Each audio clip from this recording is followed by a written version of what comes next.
मेरे सभी आदरणीय लोगों को नमस्कार, प्रणाम। मित्रों, आप सभी जानते हैं कि एक बड़ी प्यारी बड़ी छोटी सी एक पक्षी होती है गौरैया। और गौरैया का महत्व जो है सामान्य जनजीवन में अत्यंत धार्मिक दृष्टिकोण से, रिलीजियस पॉइंट ऑफ व्यू से उद्धृत किया जाता है, बताया जाता है। आखिर क्यों बताया जाता है, इसके पीछे तर्क क्या है? तो एक बात दिमाग में आई, एक बात कहीं कि मैंने पढ़ा था, कहीं किसी पुस्तक में, किसी किताब में, बड़ा अच्छा लगा था। उसी तत्व को आपके सामने कुछ शब्दों के माध्यम से प्रस्तुत कर रहा हूँ, ज़रा सुनिएगा और अच्छा लगे तो ज़रूर अपने आशीर्वाद से हमें सिंचित करिएगा। इसकी मैं अपेक्षा रखता हूँ और रखूँ भी क्यों ना, हम आप ही के हैं, आप हमारे हैं, तो इसलिए मेरी अपेक्षा होती है। बात है त्रेता युग की, और त्रेता युग भगवान श्री राम का प्रत्यक्ष युग है। यूँ तो चारे युग भगवान राम के प्रत्यक्ष युग हैं, क्योंकि भगवान राम के अनन्य सेवक श्री हनुमान जी महाराज, उन्हीं के आशीर्वाद से चारों युग प्रताप तुम्हारा है प्रसिद्ध जगत उजियारा।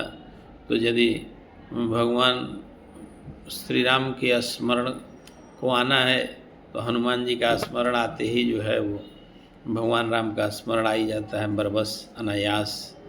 आना भी चाहिए और ये होना भी चाहिए, क्योंकि इसी में जीवन का निहितार्थ है और इसी में जीवन का आनंद है। तो बात उसी समय की है, और कुटिया है ऋषि सुतीक्ष्ण जी की। सुतीक्ष्ण जी का ऋषि है, और उस ऋषि आश्रम में बहुत सारे ऋषि मुनि तपस्वी रहते थे। उस समय इनके द्वारा जो यज्ञ हवन यज्ञ आदि होते थे, तो उसको उस समय के रावण के सैनिकों द्वारा जो है वो प्रायः नष्ट कर दिया जाता था, ध्वस्त कर दिया जाता था, विध्वंस फैलाया जाता। राक्षसी वृत्ति जो होती थी उसको रावण जो है वो, और भयानक अत्याचार हो रहे थे।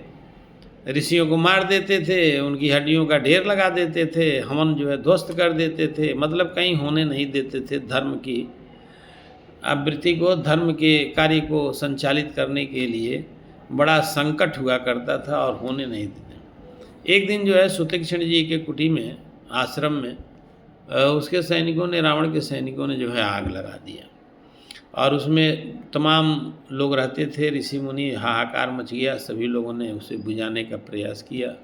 सभी लोग जो है पानी ले करके दौड़े, और दौड़ करके पानी लगा करके अपना ये कर रहे थे, बुझा रहे थे, बुझाए भी।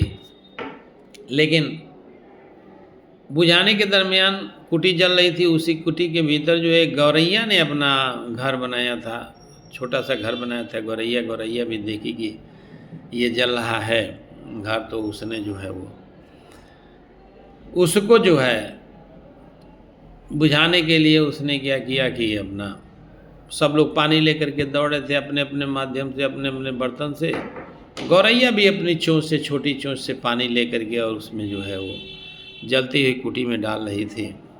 और डाले भी क्यों ना, उसका भी धर्म था, और उसको भी समझ में आया कि मेरा घर इसी में है, जल जाएगा तो बचेगा नहीं। तो उसने सभी लोगों के श्रम को देख करके जो है अपना कार्य शुरू किया, और जब करने लगी तो इसको देख करके सुतीक्ष्ण जी के मन में यह बात आई कि जब उन्होंने इस कृत्य को देखा तो समझ गए कि इस आश्रम में इसका भी घर है, इस घर को बुझाने के लिए जो है प्रयासरत है, अपना काम कर रही है।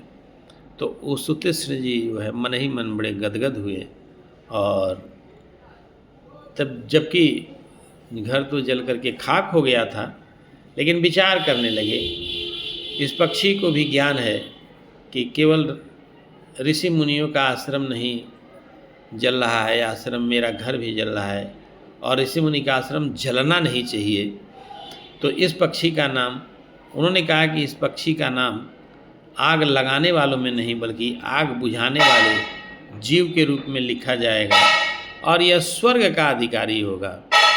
महाराज सुतीक्ष्ण जी मुनि ने आशीर्वाद दिए। फिर जब एक दिन भगवान राम जब सुतीक्ष्ण जी के आश्रम में पहुँचे तो सुतीक्ष्ण जी ने, मुनि जी ने श्री भगवान श्री राम जी से बताया, और जब सारी बात बताया तो भगवान राम ने गौरैया को बुलाया और बुला करके भगवान स्नेहपूर्वक अपने बगल में बैठा और स्नेहपूर्वक उसको सहला करके आशीर्वाद दिया भगवान ने, और कहा कि जाओ, ये तुम्हारे कृत्य से तुम्हारा यश जो है दिग दिगंत चारों तरफ फैला रहेगा और सभी लोग तुमको जो है आदर देंगे। और तभी से लोकमानस में गौरैया पक्षी को घर की उन्नति करने वाला पक्षी माना जाता है और सभी लोग उसको के प्रति बड़ी श्रद्धा रखते हैं, बड़ा आदर रखते हैं।